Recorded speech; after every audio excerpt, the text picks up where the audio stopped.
বরবাদ মুভির সাকিব খানের বাদ দি আমাক কলি মিতুক আমি মুলি দিয়ে লাবড়া খাওয়াই ছাড়ি দিতাম শালা দিনে পাগল কোন বান্দির বাচ্চা রে জাহাদি ফেলা দিস দুলি ব্যাগ তুই চিনিস আমি কিরা ও মালখা ভালো গেছাও এসব সাল বলে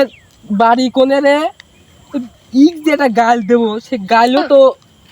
মুহি আসতেছে না বাপ মার বাড়ি আমেরিকা না ইসরায়েলি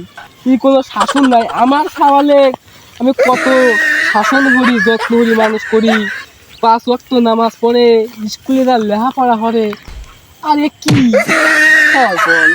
দেই তো কি জানে ও জ্ঞান দা তুই হট শালা